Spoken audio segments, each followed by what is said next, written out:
Gríska gjöfin fórn, sóknaraðferð sem virkar á kóng sem er búinn að hrókera. Við erum með hérna fyrir framan okkur dæmi, stöðu sem er mjög einfölduð útgáfa af grísku gjöfinni. Við erum með alla mennina inn á sem skipta máli í þessari fórn. Gríska gjöfin snýst það að biskup fórnað á hápið. Við sjáum hérna fyrir framan okkur biskup drepur H7 hefðbundin grísk gjöf.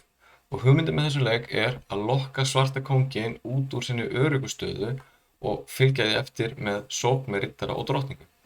Í þessari stöðu hér ef hvítur leikur biskup drepur H7 og svartur drepur tilbaka með kóngnum sínum,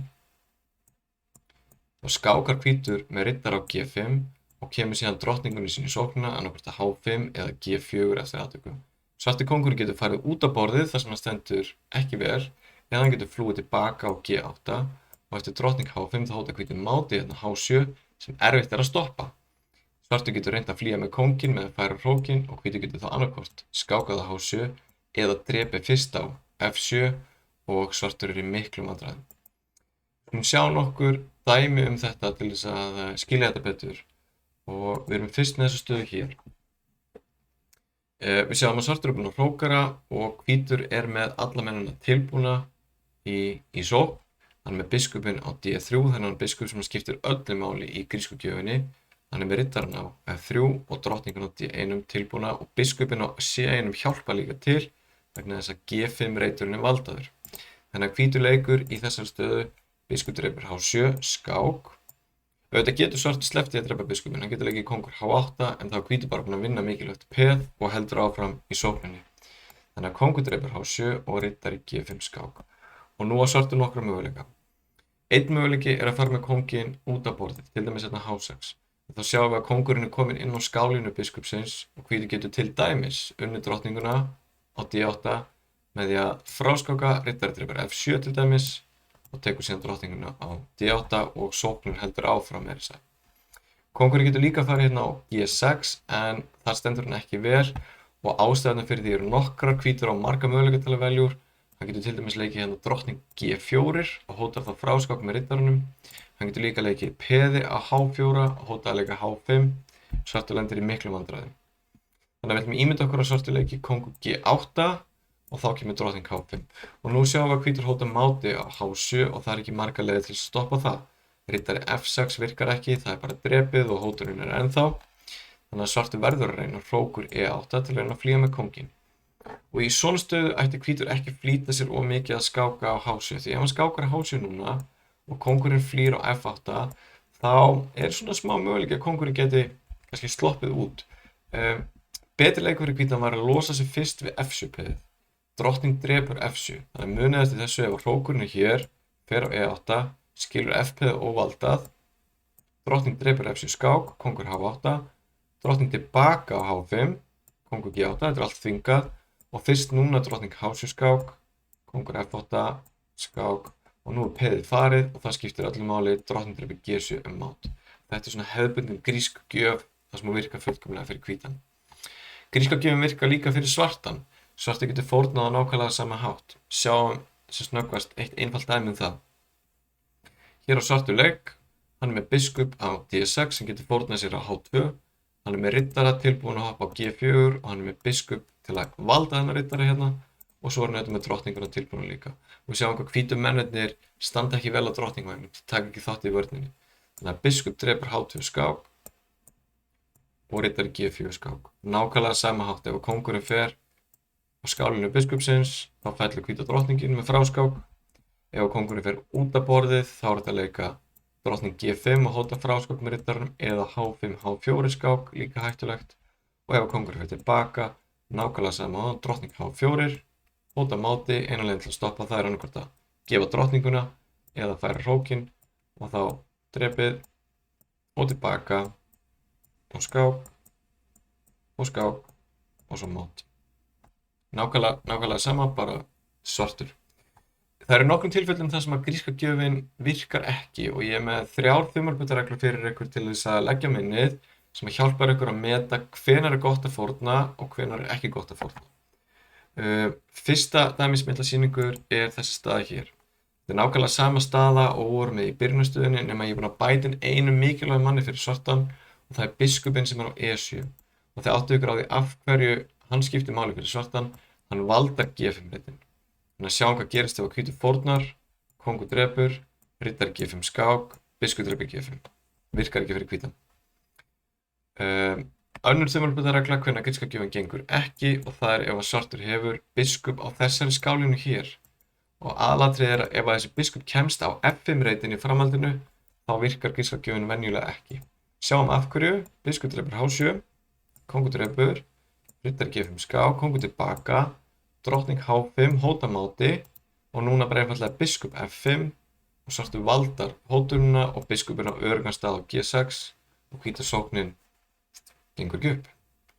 Þriðja þumalputtareglan hvenær gríska gjöfin gengur ekki, og það er ef að varnaraðilinn hefur riddara sem kemst á F6 reytin. Ástæðan fyrir því er að ef að hvítur fórnar, kóngur drepur, riddari G5 skák, kóngur tilbaka og drottning H5, þá getur svartur valdað H7 reytin með riddaranum, riddari F6, hótar drottningunni leið og sóknin gengur ekki upp fyrir hvítan. Það er ein lítil undantekning á þessu sem er líka mjög gott vopn fyrir ykkur til þess að þekkja í grísku gjöfinni, og það er hvernig hvíta H-peð getur hjálpað til. Sjáum núna eitt sérna skemmtilegt dæmi. Við erum með þessa stöðu hér, hvít var að leika síðast biskupin sínum á D3. Stillir hann upp í sóknina og svartur núna hrókaraði stutt, og nú sjáum við að gríska gjöfin gengur ekki með þessa þumalputtareglu sem við vorum að læra vegna þess að biskupin á E7 valdar G5 reytin. Sjáum bara dæmi. Drepið og riddari G5 skák og bara biskup drepur. Það skiptir engum máli þó drottningin skáki hér, biskupin getur bara til dæmis farið fyrir, svartur kóngurinn öruggur.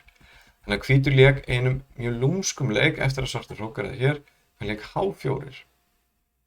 Og svartur áttaði sig ekki á hættunni og lék riddari C6 og þá fórnaði hvítur. Og þetta peð skiptir öllu máli fyrir hvítan. Kóngur drepur H7 og riddari G5 skák.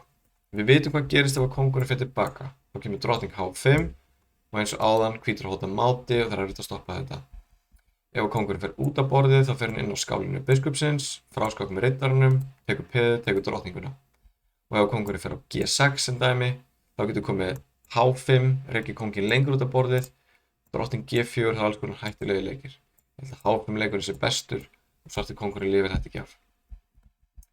Þannig að eftir riddari G5 skák þá drap svartur á G5. Og nú ætlar hvítur ekki að drepa með biskup, heldur hann ætlar hann að nýta H-peðið og fyrst og fremst að nýta hrókin. Drepið tilbaka með peðinu, kemur hróknum í sóknina. Kóngur G8 og þá drottning H5 og hvítur hóta máti á H-línunni sem erfitt er að stoppa. Ef að kóngurinn fer út af borðið á G6 þá kemur líka drottning H5 skák og svartur kóngurinn þarf að fara út af borðið, þetta er aldrei gott. Drottning H3 núna er besti leikurinn sem leiðir til máts eftir drottning H7. En sjáum hvað gerist eftir kóngur G8, drottning H5. Þetta er ekki alveg mát ennþá. Svartur á eina leið til þess að reyna að bjarga sér. Það dugar ekki að opna leið fyrir kónginn svona því að það var mát á H8. En svartur getur reynt F5 til að opna leið fyrir kónginn hér. Nú ætti hvítur ekki að flýta svona mikið og skáka strax hérna. Þá fyrir kóngurinn á flakk og sleppur jafnvel út. En hvítur getur lokað þessari leið áður en hann skákar með drottningunni með G-peðinu sínu. Þannig að þetta H-peð sem fór hingað, það er orðið að G-peði sem er svona síðasti naglinn í líkistu svarts. G6 valdar reytin og næst mát með drottningu. Þetta er gott trikk til að muna með H-peðið. Við ætlum að sjá næst kannski aðeins flóknara dæmi grísku gjöfina og við erum með hérna dæmi úr skák sem að telt fyrir löngu síðan. Sá sem var með hvítt hét Bernd Stein og sá sem var með svart hét Kik Langevegg. Og við erum hérna með stöðu bara úr ítalska leiknum. Hvítur er búinn að fórna peði fyrir smá sóknarmöguleika og hvítur er með biskup á D3 og riddara á F3, biskup á C-num, drottning á D-num. Hann er með alla mennina tilbúna í grísku gjöfina. Aðalvandamáli er að svartur er bæði með biskup á E7 sem valda G5 og líka riddara á E8 sem kemst á F6 reytin. Þannig að hvítur þurfti að undirbúa í þessari stöðu grísku gjöfina aðeins. Hann lék hér D6, fórna peði til þess að rýma D5 reytin fyrir riddara. Svartur drap með peði og þá kom biskup drepur H7, kóngur drepur og núna hrókur drepur E7, bara losa sig við hennar mikilvæga varnarmann. Svartur drap þetta með drottningu og þá kom ekki ekki riddari G5, ekki strax, heldur fyrst riddari D5. Muniði, svartur með þennan riddara sem kemst á F6. Þannig að riddari D5 hótar drottningunni og leið valdar F6 reitin. Vandamál fyrir svartan líka það að drottningin á ekki marga reiti til að fara. Ef hún fer til dæmis á E6, þá kemur riddari G5, vinnur drottninguna. Ef hún fer á E4, þá kemur nákvæmlega sami leikur, riddari G5 og vinnur drottninguna. Þannig að drottningin kemst ekki neitt nema tilbaka á D8 og þá getur hvítur klára sóknina með að skáka hérna G5. Ef að kóngurinn fer tilbaka, G8, þá kemur drottning H5, hótar mátinu og nú skiptir öllu máli að ef að svartur leikur riddari F6 til að valda reitin, þá getur hvítur bara drepið það með skák og máta síðan að H7. Þannig að þetta er óreyndir mát hér. Svartur verður þess að fara út af borðið. Ef hann fer á H6 þá getur hvítur allavega, eins og við vitum, nýtt sér biskupinn með fráskák, tekið drottninguna. Þannig að svartur verður að reyna kóngur G6, en þá á hvítur líka þennan riddari í sókninni, riddari F4 skák og svartur endar á því að láta máta sig hérna kóngur drepi G5 og H4 skák og drottning D4 og þetta er svona eitt dæmi hvernig þetta geti endað. En þetta er óeirandi mát fyrir svartan. Við ætlum að enda á því að sjá kannski frægasta dæmið grísku gjöfina sem að koma upp í skák milli tveggja bestu skákmönnum heims á þeim tíma sem voru Poligajevski sem hafði hvítt gegn Mikhail Tal.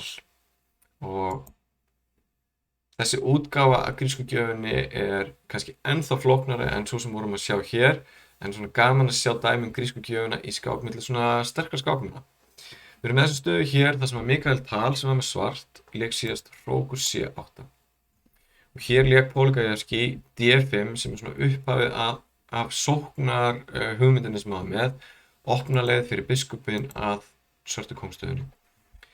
Tal drap á D5 og þá lék Poligajevski E5 sem er dálítið sniðugur leikur. Og nú sjáum við hvernig skálinan hefur opnast fyrir biskupinn, drottningin hvíta á greiða leið yfir á kóngsvanginn og riddarinn kemst líka á G5. Á meðan eru svörtu menninir illa staðsettir á drottningavægnum, þar að segja geti ekki tekið þátt í vörninni á meðan. Þannig að svartur lekið þessar riddari C4 og því var svarað með drottning F4. Þannig að hvítur kemur drottningunni sinni nær kóngsvagnum og þá kom riddari B2 sem að gaflar biskup og hrók og það var mjög slæmt fyrir hvítan að myndi missa þennan biskup af D3. En hér var Poligajevski tilbúinn og fórnaði biskupnum á H7. Gríska gjöfin í aðeins annarri útgáfu. Tal drap á H7 og þá kom riddari G5 skák og hér lék Tal kóngur G6. Við sjáum að það eru sömu lögmál sem gilda eins og áðan. Ef kóngurinn fer á H6 þá var hann komin inn á skálinu drottningarinnar og þá var þetta allavega taka drottninguna hér og kannski eitthvað betra, til dæmis skáka H4 sem rekur kónginn út af borðið. Þannig að kóngur G6, ég ætla að segja eitt viðbót, ef að kóngurinn fer tilbaka þá kemur drottning H4 sem að hóta máti á H7. Einleginn til að stoppa það almennilega er að leika hrókur E8 og þá myndi hvítur skáka H7 og leika síðan E6. Ekki drottning H8 strax af því að kóngurinn fer hér, heldur E6 fyrst og ef svartur drepur þá skák og sem dæmi hvítur drottninguna. Þannig að Tal lék kóngur G6 og núna vantar dálítið af þeim mönnum sem voru með áðan í grísku gjöfinni erum til dæmis ekki með biskup hérna til að hjálpa hvítum í sókninni og drottningin er ekki á þessari skálinu, þannig að það er aðeins erfiðara fyrir hvítan að ljúka sókninni hér, en hvítur lék hérna H4 sem er mjög góður sóknarleikur í þessari stöðu og hugmyndin er í rauninni að leika bara H5 skák. Sjáum ef svartur leikur einhverju leik sem skiptir ekki máli, til dæmis bara A6. Þá skáka hvítur hérna H5, svartur drepur og þá G4 skák og drottning F5, skák og mát. Þannig að eftir H4 þá lék Tal hrókur C4 sem er varnarleikur sem að líti vel út, hótar drottningunni, kemur hróknum í spil og hótar drottningunni með tempói, en Poligajevski hélt áfram. Þvingandi leikir, hann skákaði með peðinu. Tal þorði ekki að drepa þetta peð eins og vorum að skoða, það mjög hættulegt. Hann lék kóngur H6 inn í skálinu drottningarinnar og þá kom riddari drepur F7 skák með tvískák, fráskák og tvískák. Þannig að Tal getur ekki drepið drottninguna hér, varð að bakka með kónginn og núna auðvitað ef Poligajevski hefði drepið drottninguna þá var hægt að drepa hvítu drottninguna á móti. Þannig að hann skákaði fyrst hér og lék síðan E6. Þannig að hann heldur sókninni áfram og nú eru hugmyndir að leika E7 komnar. Þannig að Tal lék drottning F6 til þess að reyna að fækka mönnunum í borðinu. Pólikarski fór bara í uppskiptin, manni undir en ennþá með þetta sterka peð, en vill bjarga hróknum sinni fyrst og lék hróku D2 og nú sá Tal ekkert betra heldur en að leika hróku C6 og þá vann hvítur stuttu seinna. Ef að Tal hefði reynt riddari A4 þá hefði hvítur getað leikið hérna riddari D6, hótar hróknum og hótar E7 og hvítur ætti að vinna nokkuð þægilega. Þannig að þetta var gríska gjöfin, vonandi nýtist þetta ykkur þegar þið farið að tefla, munið eftir þumalputtareglunum og gangi ykkur vel að fórna biskupnum ykkar á hópið. Takk fyrir áhorfið.